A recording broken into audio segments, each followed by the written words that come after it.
look at the funk. Could you stop playing with that radio of yours? I'm trying to get to sleep. G'day invaders and welcome to Sin Spacies. And for today's video, we take a look back at the Sega Dreamcast. Listen up, it's time for your daily dose of Jet Set Radio. All right, everyone, throw your hands in the air and let the groove take control. The Sega Dreamcast. Selling over 9 million units and released in 1998 to Japan, discontinued in 2001, and after 18 years in the console manufacturing industry, this was to be, sadly, Sega's very last console. The first time that I got to see the Sega Dreamcast was Sonic Adventure being played on it. It was at a Toys R Us. They seemed to be the only store that was really pushing the system at the time. And my God, that scene of seeing Sonic running towards the camera with the whale just diving in the background, the colours popping out of the screen, it was unlike anything else that was being offered at the time. The other systems just looked pale, dull and very grey in comparison to what this system looked like it was going to offer. Hey, it's time to make some crazy money. Are you ready? Here we go! In 1998, when the Dreamcast was released, the arcade scene was already on the way out. And due to the fact that the Dreamcast was able to replicate the arcade experience so well, this really did put extra pressure on the arcade scene, which eventually started to decline in the years to follow. What you're looking at here is Crazy Taxi 2, one of the many examples of where the arcade port paled in comparison to the actual Dreamcast version. But there was one game where the home conversion was just so well done that even all these years later it still impresses, and that game was Soul Calibur. Battle 1, fight!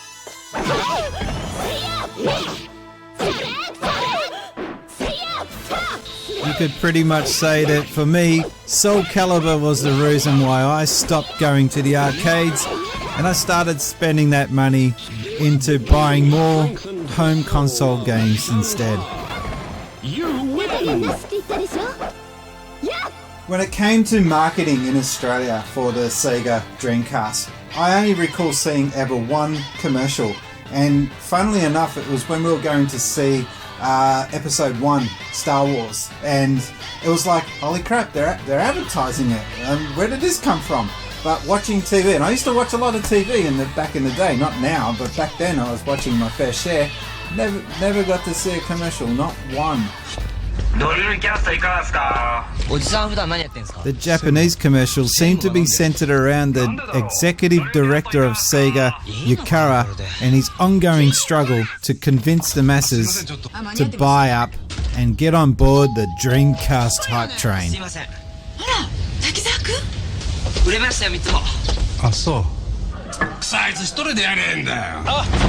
This series of commercials was far less aggressive than the Sega Sanchiro commercials for the Sega Saturn in the generation before.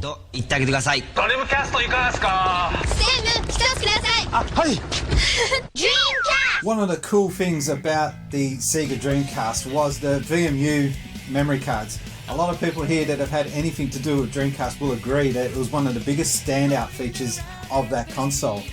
What a lot of people don't realise though is that these nifty little memory cards, which doubled as a little console in its own right, could actually be married up with another machine, and you could actually swap data from one to the other, so you could send information to your mate's VMU. It was pretty cool, and I don't think it got utilised enough. I don't think a lot of people realise how cool a feature that was.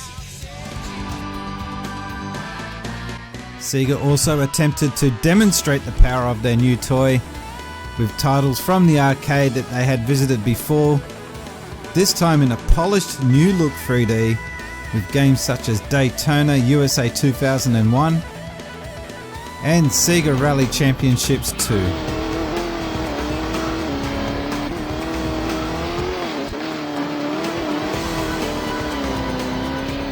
without a doubt, the biggest game for me on the Sega Dreamcast has to be Shenmue. It was just such a huge game. It impacted me in my life, desperately made me want to go to Japan after playing this game.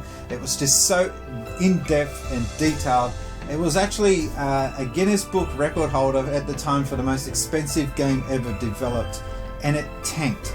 No one bought it, and it was just such a shame, because that game, it was just such a beautiful game that made you really want to find out what happened next in Ryo Hazuki's story. I won't go too much into the story, there's other videos for that, but just if you ask me what was the biggest game on the Sega Dreamcast, has to be Shenmue. I'm even wearing a watch, damn it, and I've got my video in the background here of when I visited the actual location, Dobuita Street in Yokosuka, Japan. Such an awesome game. For this destiny predetermined since ancient times, a pitch-black night unfolds with the morning star as its only light. And thus the saga begins. So my cousin was the first one that I ever knew that got the Dreamcast. She was the only person I knew actually that had one besides my brother. And she calls me over to have a look at this thing, and she had the keyboard for the Dreamcast. It was kind of sold as a internet box after the gaming side of things failed here in Australia. So she called me over to check out this thing and help her hook it up to the internet. So what do? The first thing we did was go straight to online shopping, because that was a new thing at the time. And I did what any good Australian would do. I ordered beer online and we had it delivered to our door, and it worked.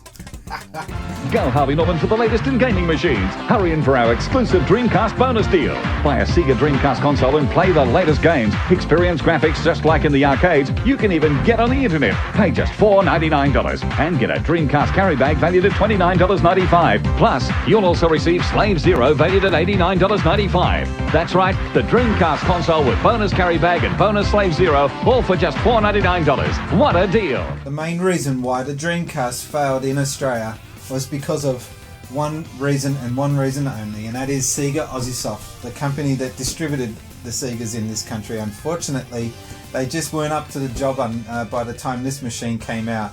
And one of the biggest things that stopped them from getting the launch right was that sticker there. Now, that deal between Sega Aussiesoft and Telstra, the big internet supplier in this country, was not signed until the day before launch. That's right, the day before launch. What that means is that anyone that bought one of these machines on launch day had no internet access. They had to wait. They had to wait from, it was November. They had to wait from November all the way up until late March. That's a huge amount of time to wait for a feature that was advertised on the box. The other thing is, we got the watered down internet here. The modem that we got with our Sega Dreamcast in Australia was the 33 kilobyte per second modem, which is the weakest one of the lot. That's half dial-up speed. Half dial-up speed. That's just ridiculous. So we had that to worry about. We also only got 5 games on launch. 5 games. Apparently Sega Aussiesoft only had 4 people who were responsible for monitoring the launch of this product in this country. No wonder it failed. They later gave out free bags for anyone that bought it on launch day. This came with mine as a way of apology. But you had to join up with the Big Pond service. You got 150 free hours of internet service with Big Pond if you signed up. Woo! It took you 150 hours to download a page. God damn it! Such a waste of a launch.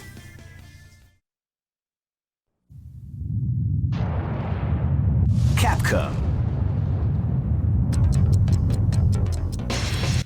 But enough of the ranting. There are so many positives that this system has to offer.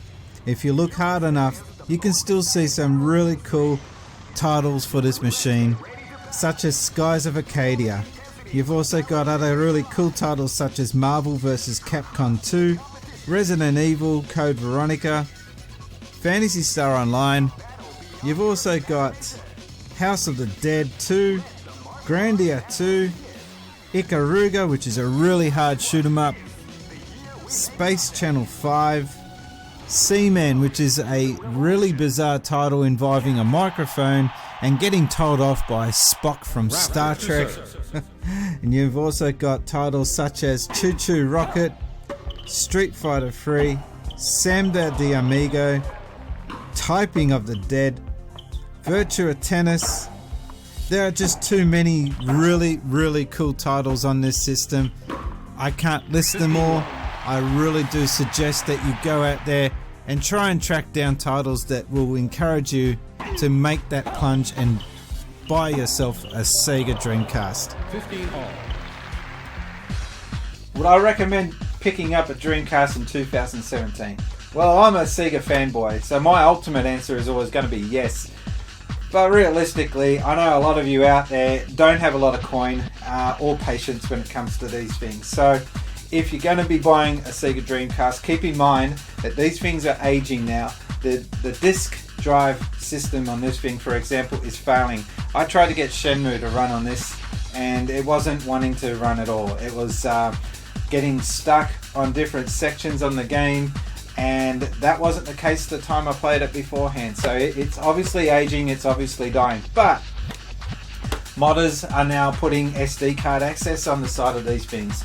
So if you can get access to one of these guys that can mod and put an SD card access on the side of your machine, it might be worth looking at. But from a collector's point of view, if you can get access to some of these games, because they are getting harder to find, the cases they break very easily, so getting complete games in complete box without any damage is getting harder in 2017. If you can find someone that's willing to sell you reasonably priced used Dreamcast games, go for it. It is definitely a great system. It's just, it needs a little bit of tender loving care. They didn't age well. It's sad. My one's gone yellow too. What's that about? Anyway. This is what the world is watching. Get ready. Bring it up. Well, I hope you've enjoyed my quick look here at the Sega Dreamcast.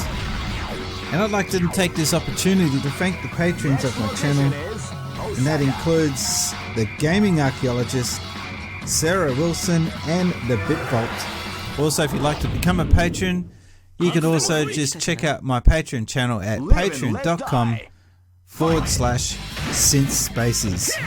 Don't forget to like this video. Leave a comment down below. I want you to let me know if you had a Sega Dreamcast or if you still have yours up and running. And just let me know in the comments, what was your favourite game on the system? The more obscure the better. In the meantime, my name has been Brian and I've been gaming since basics. Thanks guys.